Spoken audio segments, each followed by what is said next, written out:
नमस्कार, माझं नाव श्वेता. मी 2 गोंडस मुलांची आई आणि एक लाडावलेली बायको. तर हे गोंडस मुलांची आई आत्ता बोलणं जितकं सोपं आहे, तितकं 3 वर्षापूर्वी नक्कीच नव्हतं. कारण का 3 वर्षामध्ये त्यांचं आजारपण, त्यांच्या भुका, त्यांचे टँट्रम्स, म्हणजे सगळ्या गोष्टी सांभाळणं इतकं कठीण होतं. ते पण विदाऊट कुठली कामवाली, विदाऊट अंघोळवाली आणि यामध्ये फक्त एकच व्यक्ती सोबत होती, तो म्हणजे माझा नवरा. तर आम्ही दोघांनी खूप खूप कठीण काळ पाहिला या 3 वर्षामध्ये त्यांना मोठं करण्यासाठी आणि आम्हाला दोघांना पण आज खूप प्राउड फील होतं, की आम्ही दोघांनी कोणाच्या आधाराशिवाय मुलं आज मोठी केली आणि करतोय. तर हा काळ आपल्या आयुष्यात येणं खूप महत्त्वाचा असतो असं मला वाटतं. यात एकतर तुम्हाला सगळ्या माणसांची, घरातल्यांची, बाहेरच्यांची सगळ्यांची पारख होते आणि हा काळ तुम्हाला खूप कठीण बनवतो आणि तुम्हाला खूप गोष्टी फेस करायला आयुष्यात शिकवतो.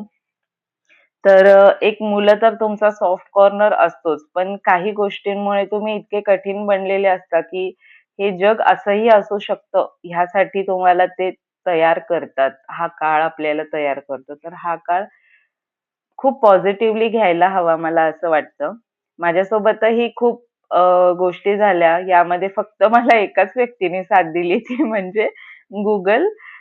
मी कोणाचीही अपेक्षा न ठेवता सगळ्या गोष्टी फक्त आणि फक्त Googleवरून शिकलीये आणि त्यातूनच मी त्यांना मोठं केलंय आणि खूप मोठा हातभार असतो हां Googleचा आणि कारण एकदम झिरो नॉलेज वाली मुलगी घरात घर सांभाळणारी, ती एक इतकी जबाबदार आई होणं खूप टफ होतं यार. ही जर्नी खूप टफ होती माझ्यासाठी.